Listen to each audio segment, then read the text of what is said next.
Hello, everyone. It's noon Pacific on Friday. That means one thing. That's Relentless Learning. It is Friday, March 1st. Hard to believe it's already March. I'm sure a lot of you folks are saying, oh my gosh, how can it be March so soon? We do this every week, Relentless Learning, and we bring on a guest usually, and we talk about some things. So I want to go through what Relentless Learning is.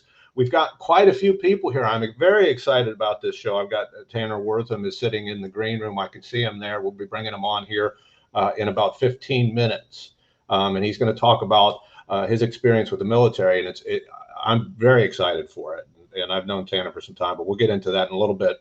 I know we've got some new folks and a bunch of folks that I've invited, Tanner's invited, and I welcome you to the show. I welcome the folks who see us not live, but also recorded. And I hope you can join us every Friday around noon Pacific for Relentless Learning. I'm going to talk a little bit about what Relentless Learning is. This show today, Tanner Wortham's going to present on Agile lessons he learned from his time in the military. I'm going to present briefly on a topic of empathy, and that empathy is using your audience as metaphors. It's building on some stuff I've talked about in Relentless Learning before. Next week, great show. Ron Lichty is going to talk about exceptional user experience, make your mission a mantra. If you don't know Ron, he wrote a book on software development, pretty popular. He's fairly well known in the world of Agile. If you don't know him, then you can stop by next week and introduce yourself, so to speak, with him. And then on March 15th, about once a month, we do a special seminar. And that special seminar event on March 15th will be HR in the VUCA world. And I've been putting some stuff together, and it's just crazy how many topics there are. So this may just end up being part one of HR in the VUCA world, because there's just so many things around our people. And it's something I know is Tanner's very passionate about as well. And a lot of other Agilists are passionate about the people. This event is sponsored by the VUCA MBA. You can see the branding pretty much everywhere. What does VUCA stand for? It stands for volatile, uncertain, complex, and ambiguous. Actually comes to us as an acronym from the greatest acronym generating system in the world, which is the military. I know Tanner's familiar with that. MBA stands for Mindset for Business Agility. Basically, what the VUCA MBA does is it helps to teach us how to understand the VUCA world, and it teaches us how to not only survive, but thrive in the VUCA world. I think we all recognize the fact that the world is getting more volatile, uncertain, complex, and ambiguous with each passing day. All we have to do is look no further than AI and the changes that's going to make. And most of us probably don't know what they are yet, but we know some of them, and it's certainly disrupting things. During the presentations, I do this every week. I just think it's kind of neat. I have a book that I just written called Apke's Golden Rule of Agile, and I put a little QR code up there. If you click on that QR code, it's going to bring you to a pop-up that looks something like this. You give me your name and your email. I'm going to send you a free digital copy of the book. Now, I'm not going to spam you or anything like that. I'll give you some reminders about Relentless Learning or something like that, but I'm not a hard sell guy, so don't worry about giving me your email address. I'm certainly not going to share it with others or anything like that. Another thing that I've offered, and I'll continue to offer because I think it's a good deal for folks, and I'm getting some interest around it, and I'm excited about it, is I do 1 hour of free consultation with you and your backlog to work you through this relative value estimation technique that I've used over the years. I think it's really highly valuable. If you want to take advantage of that, again, it's just a matter of signing up. We'll set up a half-hour talk. We'll get it all set up, and I'll give you a 1 hour free consultation. I think it will be very valuable for you all. The special event, I just had a slide for it. I've already talked a little bit about it. HR in the VUCA world. This is a QR code that will take you to that page so that you can sign up. I look forward to seeing a bunch of you there in 2 weeks. And then I put some helpful links. They're in the comments. So you see the scroll bar down at the bottom. If you have any questions or comments, feel free to put them in the comments, where you're coming from, what how you feel about today in the world and what you're doing and blah, blah, blah. It doesn't matter. But if you do have questions, that's how we're going to be able to interact with you, is through that comment section. So don't be shy in using those. So with that said, we've got a huge crowd today, and I'm very excited to get moving. Before we bring Tanner on, I want to take this aside real quick, and I want to present on what I'm talking about as my big idea, which is not that big. It won't take probably the 10 minutes that I have allotted, so I'll give Tanner's presentation. But I do want to share my screen with you. I've got some slides. You don't have to have slides. I don't think Tanner does. I do, because I forget things if I don't have slides. So I'm using that more for me probably than for you, but maybe it'll be helpful for you.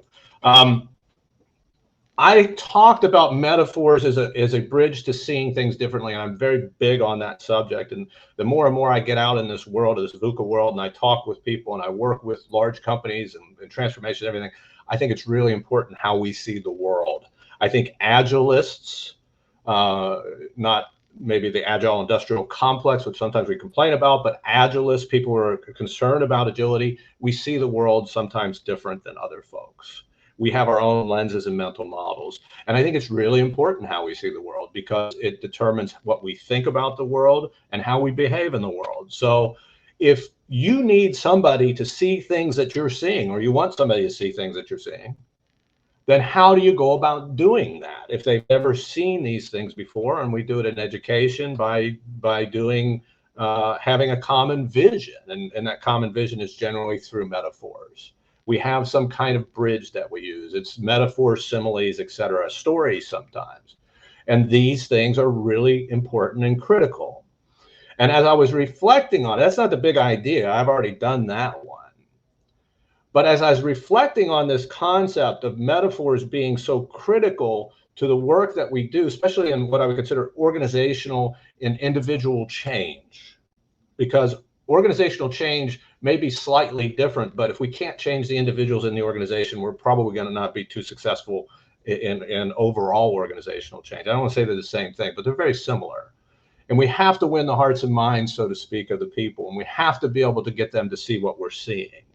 When I gave this talk originally, I mean, think of any of the quote unquote great leaders that people follow to this day, people who still, may be dead for 1,000, 2,000 years.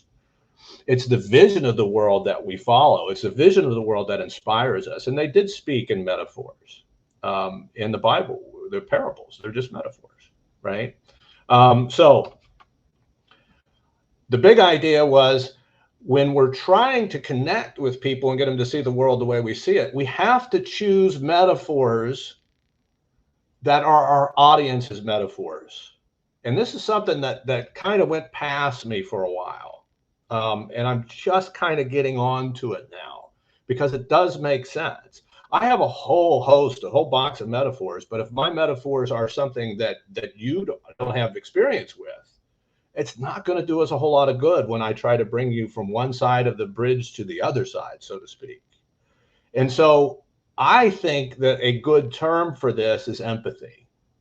I think it's one of the factors of empathy is that we first try to see things through somebody else's world. So I did a quick search on sympathy versus empathy, because I remember being taught that many years ago that these things are similar, but they're not the same. What I was doing sometimes when I used my metaphors in the past, and I've vowed to do better in the future, is I've gone from a point of maybe sympathy or something akin to sympathy, where I feel for somebody else, but it's really my feeling is the sympathy. It's not the feeling of the other person per se, whereas empathy is really trying to share the feelings of another person, stepping into their shoes and seeing things more from their perspective. And I know this isn't like earth-shattering stuff, folks, but we do have a tendency, I think, as we go along in our daily lives, to forget it. When we're using metaphors to help people understand things, we have a tendency to do so in things that we're experts in, or things that we know, and not always what our audience knows. So the example I use is sports metaphors. I have a ton of them. Sports was a big part of my life. And when we talk about things, especially in the Agile world or in the VUCA world, about teams, and I think you all realize that teams are different than groups of individuals. A lot of times, I'm sure Tanner sees this too, I'll go into an organization and say, we have teams. Can you help our teams? And then I'll go in there and I'll find out they're not really teams. They're just a collection of individuals. There's a difference between the two. And it's something certainly that I'll probably delve into in a future Relentless Learning episode, is to talk about the fact that they're not the same thing, but sports teams are I think pure teams. And it's really easy because it's almost like a controlled experiment to watch sports teams and understand sports teams and how they work. And in my world, I spent most of my time with two sports. My favorite of all time, because if anybody has watched the show before or listened to me speak knows that I'm a huge fan of American football. I use a lot of American football metaphors. It always doesn't work very well. Because a lot of times the audience I'm talking to, there might not be a lot of Native Americans in those audiences, people born in the United States or people even familiar with American football, even if they were born in the United States. A lot of teams, obviously, we work with a lot of folks from India. India, cricket's the big sport, from my understanding. And should I talk about American football or should I talk about cricket? Well, I know American football, and I don't know a lot about cricket. But what I vowed to do in the future, because I know I'm going to work with a lot of people who might understand cricket better than American football, I'm going to do a little research. I'm going to find out a little bit about it, because I think it's going to be important for me to take cricket and use some of the things in cricket and metaphors from that sport, if the people that I'm talking to would be more familiar with it. Now, I would love if we're all familiar with American football, because I come up with great metaphors for that. And I'm going to stumble a little with the cricket metaphors, but I think it's worth the effort, right? I think in order to be successful, we have to do a couple of things. And this is just some random thoughts, basically. We need to have a multitude of metaphors from many different domains, because we have to be able to know that our audience are going to be coming from all kinds of different domains. And I am a proud liberal arts grad. I went to a tiny school called Kenyon College in Ohio. Some of you might be familiar with it. This is a good argument for liberal arts education, because the more well-rounded we are as individuals, the more well-read we are as individuals, the more we've experienced the world as individuals, the more metaphors we're going to be able to pull. And the odds of us actually finding metaphors that will match others will be pretty good. You need to do the research. You need to do the work. And I'm saying I need to. This is Larry's list or backlog of things. I need to do research into areas that most of my audience is going to understand these things. And it's not always American football, though. I'm not going to give up on those metaphors. I need a curiosity and openness to learn things that are foreign to me. I don't always have that. And as I look back, every day we should grow and get better. I'm finding that sometimes I was a little bit more closed-minded than I should be, and that I need to experience the world in all its glory, and those things that are foreign to me and sometimes more uncomfortable for me, which means I also need the humility to allow myself to be a novice. I would like to think with American football that I'm kind of an expert, because I played for, over a decade. And I'm not. I'm a novice when it comes to cricket, but maybe those metaphors are going to be better. I have to humble myself and say, okay, I'm not that good at it. And I have to have the resiliency to make mistakes and then carry on. And when I do, and this is the last thing, and this is a thing that we all need, by the way, and I try to cultivate, is a sense of humor. When I make mistakes, I'm going to make mistakes. If I'm going to start using metaphors from a world that I'm not 100% comfortable with or don't 100% know, I'm going to make mistakes. So you got to be able to laugh at yourself. I think that's kind of a superpower, is the ability to laugh at yourself. So again, it relates to these things like humility and curiosity and openness. So maybe not a huge idea, but I thought it was something that was worthy of sharing. And I've used up most of my allotted time, so it's certainly time to bring Tanner on with us. Hi, Tanner. How you doing today? Hey, how you doing, Larry? Tanner, for you, those of you who don't know Tanner, he and I know each other. We go back sometimes because he was out here for a while in the Bay Area, where I am now. But he moved back to the East Coast. So if you're ever around Raleigh, North Carolina, you might see him flying around in the sky, because he's a private pilot. He does that with his adopted daughter, Isabella. So she's his co-pilot. Tanner is a smart guy, but he's a thought leader in this world of Agile, which is why I was so happy to get a chance to meet with him back in the Bay Area and keep that connection. He's an executive coach behind Wortham Coaching and Consulting. His philosophy is really simple. It's people over everything. Now, in 1995, he enlisted in the Marines, which he's going to talk some about today, as an intelligence operative and martial arts instructor. And then he served his country for over a decade. And in 2006, he entered the technology sector. And over the last 15 years, he's created software in various domains from law enforcement to gaming, supported some of the most recognized brands, LinkedIn, Salesforce, probably a few others. So that's Tanner. And I'm so excited to have you here and have you on the show. What did I miss? Is there anything I missed? I think that sums it up. I mean, it's been an interesting adventure over these last 48 years on this planet I've had between the Marine Corps and then all my time in the civilian sector. I think one of the things that we like to do here before you get started is do you have anything at all that you're working on, that you're excited about, that you want to talk about, things that you might want to promote before we get into your big idea for the day?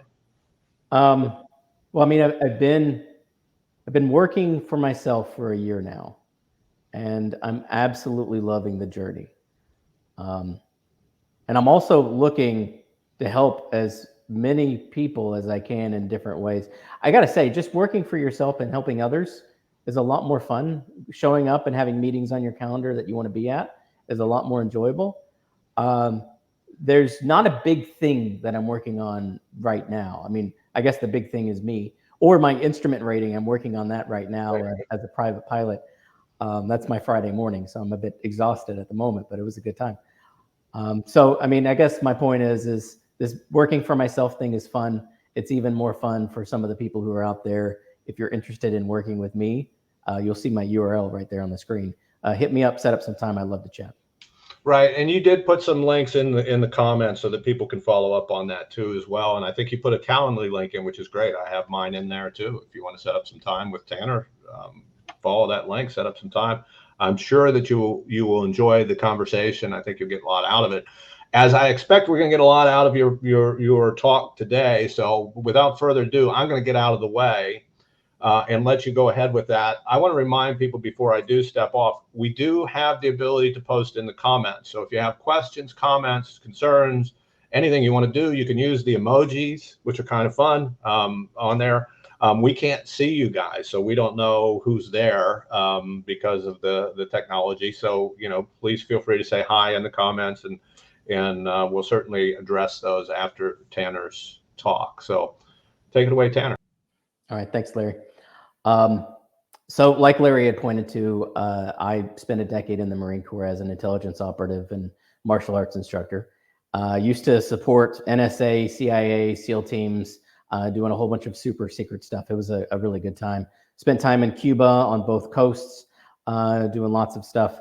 And then I entered the civilian sector in 2006, and I quickly realized that what the Marine Corps calls leading Marines, the civilian sector calls agility. And I've said that a lot over the years, and it always felt a little hyperbolic. So I really dug in and tried to figure out what that meant from a more specific and pragmatic and relatable way. And where I've arrived is three things. One of them is the power of mistakes, the power of three, and the power of uncertainty. And what I'm going to do today is I'm going to walk through each one of those, and I'm going to talk about some of my experiences as a Marine, and then talk about some of my experiences as a coach, and sort of draw the line between those two. So I'll start with the power of mistakes. I remember when I used to work at LinkedIn, and I remember specifically to this day, I still remember walking into a meeting and looking around the room at these brilliant people who had advanced degrees at prestigious universities, very accomplished individuals. And I realized I was the dumbest person there. And it wasn't a faux humility. It wasn't like, oh, woe is me. It was a really good feeling to go, all right, so it's not intelligence I'm bringing to the room. It's something else. And I put my finger on what it was, is these very brilliant people were so good at everything that they did that it was rare for them to fail. And what I was good at was making a mess, was screwing things up. And it was a thing that was taught to me by the Marine Corps. And it was a thing that I try to teach a lot of these very brilliant people who try to obfuscate past the failure. And I'll tell you how the Marine Corps did that. I'll give you two examples. At Officer Candidate School in Quantico, Virginia, there's a thing called SULE. It stands for Small Unit Leadership Exercise. And it's the culminating event of OCS. And what they do is they deprive you of sleep. They run you mile after mile after mile. You're exhausted because they know that who you really are is going to show up when you're hungry, when you're tired, and when you haven't had any sleep. And one of the events at SULE was this thing called the Leadership Reaction Course, LRC. For anybody who ever watched Wipeout back in, what was that, the late 90s or early 2000s, it's kind of like Wipeout, where the point of the show wasn't that you completed the obstacles. It was the comedy that happened when you inevitably fell into the water. The LRC was like that. They put you in groups of 4 or 5 Marines. Again, remember, you're sleep deprived and tired. They pointed to one of you and said, you're the leader of this group. They gave you some 2x4s. They gave you some duct tape and some rope. And they say, get to the other side of this obstacle. And what they were looking for from that leader wasn't that they got to the other side. It's what they did and how they showed up when they were failing. And that's what they were evaluating you on, is how do you show up for your people when you suck, when you can't do it right, when you fell into the water. Another example that was something common that Marines would say to one another, especially to some of our junior Marines, was good initiative, bad judgment. And in other words, I'm glad you did something, but that was the wrong thing to do. And we didn't belabor the point. It was a matter of taking some learning away from it. And that is what the Marine Corps had taught us, was to take as much learning away from every single thing that we did wrong so that we could do better for next time. And like I've told a lot of the people I've mentored, the only difference between me and you is I've just screwed it up a lot more than you have. So the value of the power of mistakes isn't the mistake. The value is all the learning that comes from it, and how well you can soak that up, because success is just, it's a terrible teacher. Number 2, the power of 3. Let me explain how the Marine Corps is built up. The smallest unit in the Marine Corps is 3 members and its leader. So 3 members, it's a fire team plus the fire team leader. Each squad is composed of 3 fire teams and the squad leader. Each platoon is composed of 3 squads and the platoon leader. Each company, 3 platoons and the company commander, and so on. The hierarchy goes. The idea behind that is that in times of crisis or stress, people can only think of 3 things at once. And the Marine Corps bakes that power of 3 into how the hierarchy looks. Now, the reason that is so useful is, how many times have we seen people having a lot more than 3 things to think about? How many times did that change every single week? And wouldn't it be great that instead what we had is that each one of our people knew the 3 most important things in their world in the same way that our Marines knew the 3 names of the people in their fire team, and that it didn't change every other week. And I think right there is something very powerful, because you have such a simple and easy heuristic to keep you at the right altitude, to keep you, if you're a platoon commander, at the platoon level, or if you're at the company commander level, at the company level, and thinking only of your 3 units. But wouldn't it be great, for example, if in a meeting, when you had 3 action items, that was enough to get back to work, that you stopped talking at minute 15 instead of talking for another 45 minutes? Wouldn't it be nice if there were just 3 objectives for each OKR, or 3 objectives in total for your OKRs, and each one of those objectives only had 3 results, and they stayed as static as possible? I think what this really points to in the civilian sector is this notion that a lot of big companies really don't have strategy, because strategy inherently means that they have focus. And without focus, there isn't strategy. And what that power of 3 really gives you is the focus that really matters, of these are the 3 most important things for us. And I've always loved how that very simple heuristic could build an entire organization on, that we see in the Marine Corps. Now, number 3, the power of uncertainty.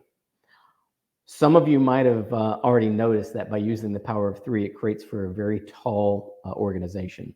And there is sometimes a myth with some people that the Marine Corps is a very rigid model, and decisions come from above and they force their way all the way down. But I got to tell you, I mean, nothing could be further from the truth. When things are uncertain, you need to use as many brains as you can to get things done. So I like how Mike Tyson says it, everybody has a plan until you get punched in the face. And when it comes to combat, what you're trying to do many times is get into the other guy's OODA loop. And in other words, you're trying to think faster than the other guy. And the best way to do that is use every single person on the battlefield to make sure that they are all making decisions that are all in alignment and heading in the right direction. Now, there's a very simple way that the Marine Corps does this. It's through this thing called a 5-paragraph order. And I'm not going to talk about everything about the 5-paragraph order, but I mean, the reason it's called that is because it has 5 paragraphs. I'm going to pull out a few elements of that 5-paragraph order that matters. One of them is commander's intent, which is the why, a why that is resonant and important. The why shouldn't be something like, you need to shoot more bullets than the other guy so you don't end up dead. That's a corporate equivalent of, we need to make more money so that nobody loses their job. That's not a good why. You want the why to be something simple, brief, but also resonant for the Marines. The second one is the mission. The mission is what you're going to accomplish. And there are 3 missions. There's a mission for each one of your 3 units. And then next are the priorities. And this is something interesting that I haven't really seen in the civilian sector much, is the way they're prioritizing is saying that one of those 3 is the primary effort and the other 2 are the supporting effort. And in other words, if things go sideways, as they often do, this is the part of the mission that needs to be successful. So for the other 2 units, if the primary effort starts to go sideways, you go and drop what you're doing, you abandon your mission, and you help the primary effort. The way it looks in reality is something as simple as this. Imagine I'm a company commander. Commander's intent. We lack the higher ground to provide aerial support for adjacent units. We must obtain it now. Mission. First platoon, take the hill on the north located at Latin Long. You are the primary effort. Second platoon, take the hill to the south located at Latin Long. You are the supporting effort. Third platoon, take the hill to the west located at Latin Long. You are a supporting effort. And that's it. That is part of the 5-paragraph order. And the way it works is the platoon commanders who just heard that then take a matter of 5 minutes to craft their own 5-paragraph order to their squad leaders, who then craft their own 5-paragraph order to their fire teams, and it cascades all the way down. Everybody knows why we're here, everybody knows what we're doing, and everybody knows which part of the unit is the most important, which adjacent unit is the most important. Now, in the civilian sector, you see something a little bit different where they focus on stretch goals. Imagine a world where we are doing everything and everything is going right. I want you to do this too. What a creative way to say yes.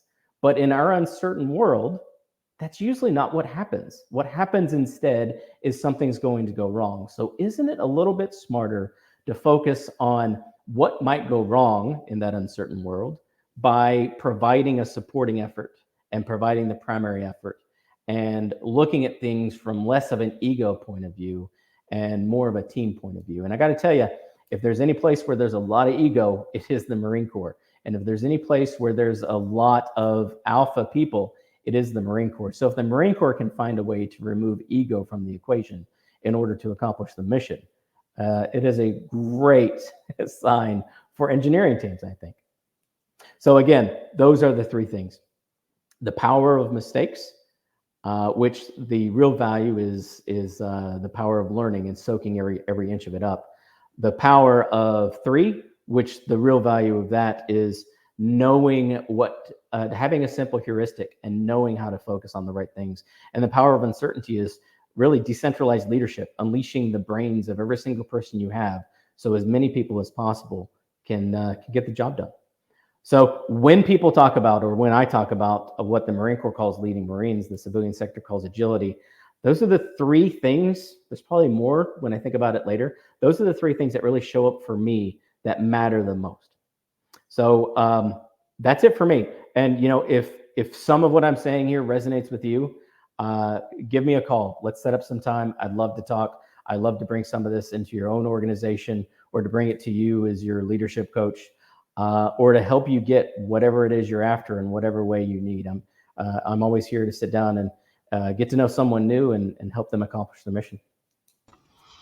I love that, Tanner. That's great. And thank you for that. We're starting to get some comments. So you can put your comments and questions in the comment section. We'll get to them in a second.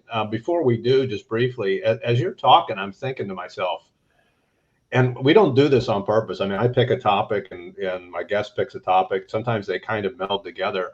I remember working down at a company called USAA, which they're everywhere. If you watch sports, and they work with military folks. So when I was working there, I had to come up with military metaphors. I didn't even think about it. So my empathy was there even back then. So, gosh, maybe I'm not as bad as I thought I was, but I did a lot of research on military and realized how agile the military was. And that was kind of my first thing, because as an outsider, I had always thought the military was bureaucratic and slow and this and that and the other. And I realized just how much agility and the military go together. It's just amazing. So thank you for pointing that out, because, but anyway, I just was thinking about that as we go. Folks saying hi from Germany. So that's pretty cool. So it's good to meet folks again. I can't see you, but I can see that you're here. I got another comment from Nathan, and I don't know if you have a comment on his comment. That Kissinger made all the mistakes in the book. I know that there's Kissinger's a very polarizing figure, so there's probably a bunch of people who said yes, he did. Anyway, any thoughts on that? I mean, I don't remember if I said this before. I know this is something I've said very often to a lot of the people I mentor. The only difference between me and you is I've just effed it up a lot more than you. I tell that to a lot of people I mentor because it's true. It's not a matter of being successful. It's a matter of making more mistakes than the other guy and knowing how to learn from all those mistakes. So yes, there's something to be said for mistakes, and you don't do it for mistakes' sake. You do it for the learning sake. Unfortunately, a lot of people think failure sucks, and it does. It's not a good time. I enjoy when there's something to learn. I remember an old boss of mine. I used to tell him whenever I messed up, I go, I failed. And he goes, no, don't say that. I go, no, I want to say that. That is my forcing function, that it is now time to learn. Those two words. So I want to say that because it reminds me that there's something to learn here. Come to mind. One is with startups and the ability to pivot, and the number of startups that don't obviously make it, though they all have a plan to make it. They're like Tyson, they have a plan until they get smacked in the face. So it's just very interesting. And then when you look at organizational transformation, agile transformation, the batting average, depending on who you read, is 10 to 20% for large scale organizational change and agile transformation. So there's a lot to be learned from the 80 to 90%. And I think that's one of the things I'm going to talk about next week with when you hire a coach, because that's one of the HR concerns. What do you want? Do you want a coach that succeeded 100% of the time?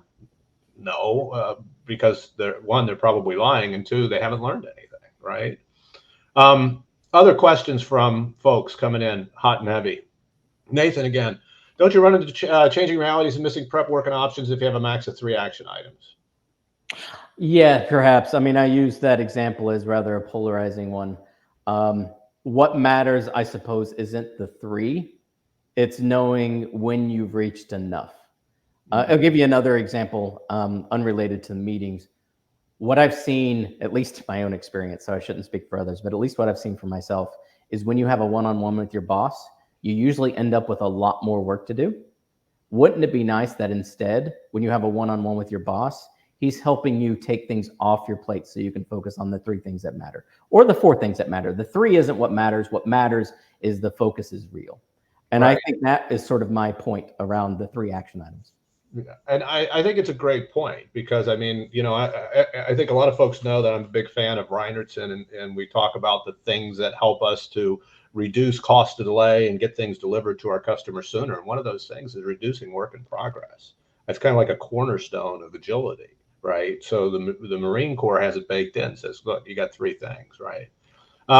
Nathan's got a couple others, so I'm just going to keep going with the ones that we have.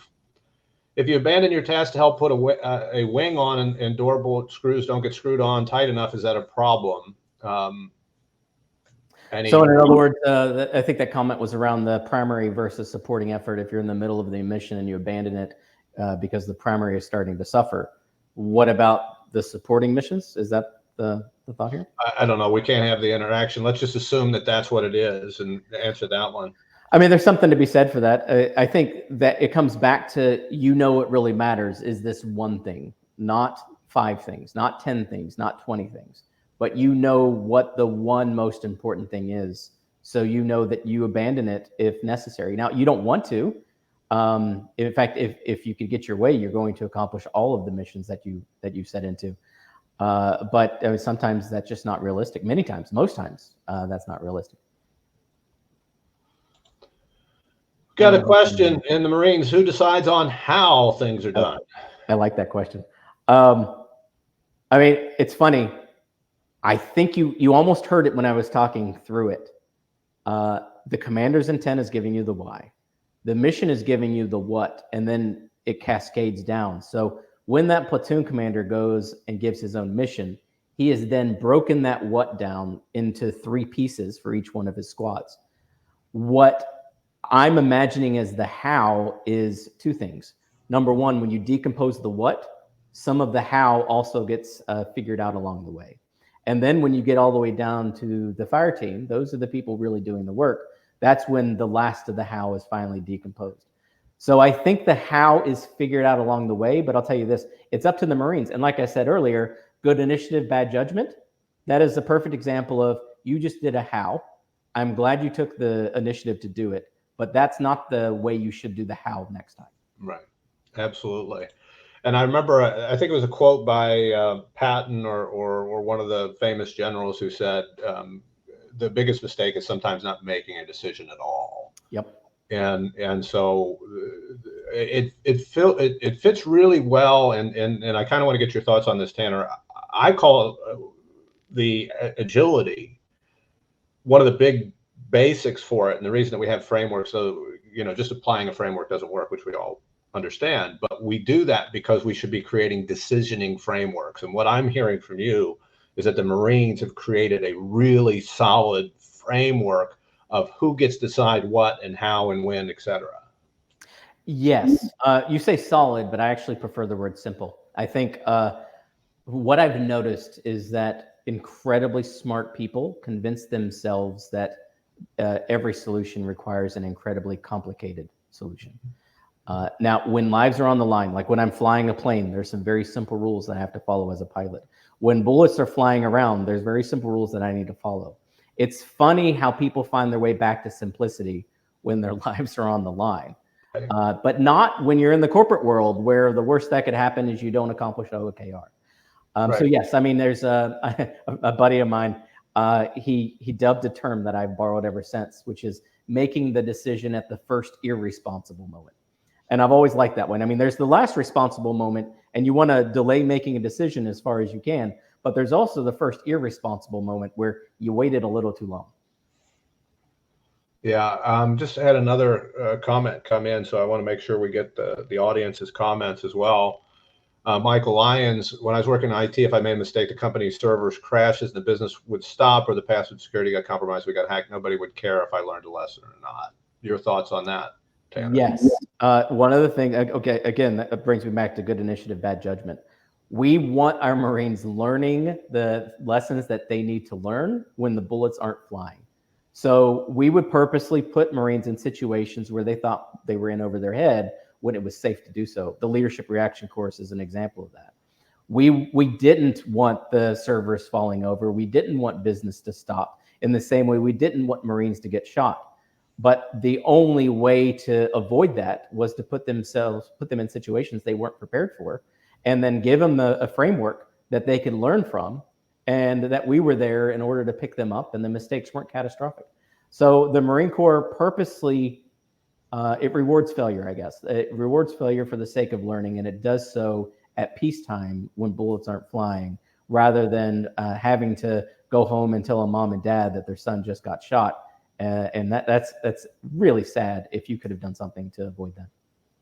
Yeah, it reminds me of, there's a company, and I wish I could remember the name. I don't have time to do the research. Maybe somebody put it in the comments if they know, where they had this thing called the 3-arm sweater, and it was an award that they gave out every month to the biggest screw up in the company, and it became something that people were kind of proud to get.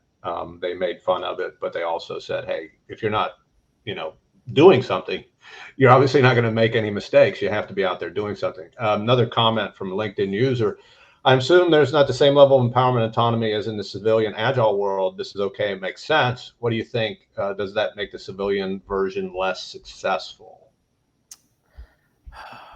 It's not a matter of success, it's not a matter of success in this context. I mean, again, one of my big philosophies is people over everything. What I liked about the Marine Corps is the notion that the people were what mattered most. But so did the mission, and finding a way to balance that tension was important. I mean, the Marine Corps has been doing it for over 200 years, and they I didn't know what these terms were. In fact, we really didn't even talk about the terms. We didn't even talk about the frameworks that I talked about today in the ways I just talked about them. It was just something that you learned.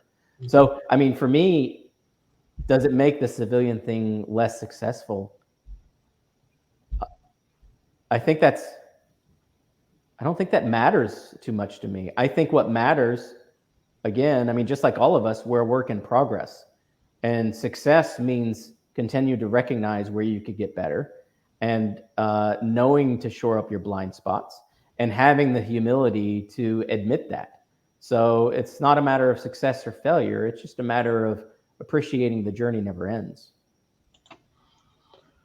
Somebody said people over everything. Great mantra. I agree with that. I think that's the reason why a lot of us are in this world of agile or agility, and we do what we do, right? That's what gets me out of bed, is the fact that you can positively affect people's lives through the work that you do. One more comment, and I want to start wrapping things up, but we could spend all day here. This is a very good audience, by the way, and thank you for all the questions. Less effective, maybe not successful, was maybe they are less effective. Perhaps it is, but maybe the optimist in me wants to think that it doesn't have to be. I think it's less effective, maybe. So I think that's true. I think that's okay. I think that's okay, because I mean, people aren't dying if you don't get your work done. Yeah, absolutely. And one of the things that reminds me, because we have a few mutual friends, and one of them is Fred Fowler, and we came together. We were going to do some work together in the Bay Area some time ago. And Fred and I always had the comment that some of the best transformations in the agile world were the biggest, we used to call them dumpster fires, because you would have the humility and the willingness to learn.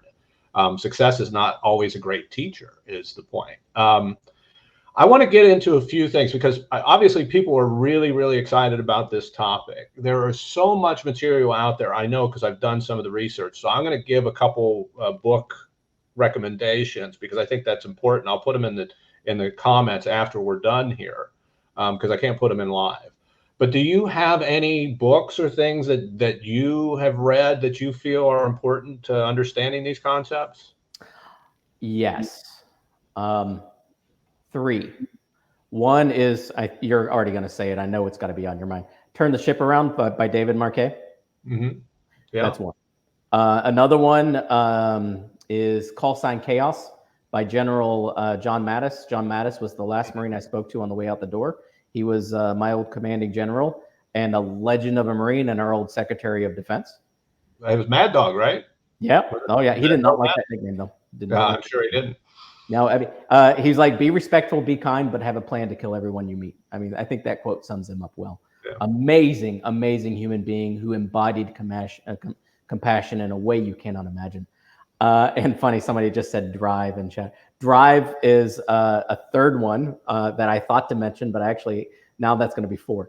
The fourth one is Atomic Habits, surprisingly enough, by James Clear. It doesn't talk anything about the military, but all the habits that he writes about in that book are habits that were taught to me as a Marine.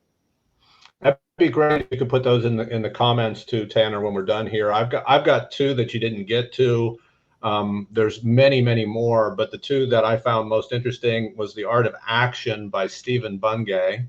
He talks about mission, I think mission command, I think is how you refer to it. In business, we call it business intent. And then there was one that was recommended to me by my good friend Kyle, which is Team of Teams by Stanley McChrystal. Yep. It talks a lot about that. It talks a lot about the VUCA world and other things. And so, some awesome books from the military. And again, there's books from like all the way back to Moltke, which talk about, the French wars and things like that way back in the 1800s, and how the military has become more agile over time and why that was so effective. Anyway, huge pleasure as always, Tanner. Thank you for joining us today. Please reach out to Tanner. He's a great guy. He loves talking about this stuff. I'm sure he can help you in your personal and business quest as well. So put some time on his calendar. Love to have folks contact me as well if you ever want to talk to me. I want to remind folks that every Friday we do this relentless learning thing. Next week we've got Ron Lichty. We're gonna talk about some interesting things. I hope you can join us. We had a great crowd today. I hope that you can make it most Fridays. But we've got to go. Don't want to take up any more time. Tanner, any closing thoughts? Thanks for having me, Larry, and for all those people out there. Thanks for showing up. Even if you don't need my help with something, hit me up. I'd love to make a new friend and new connection. Sounds great. All right, everyone. Have a wonderful day. Have a wonderful weekend. We hope to see you next week. Bye-bye.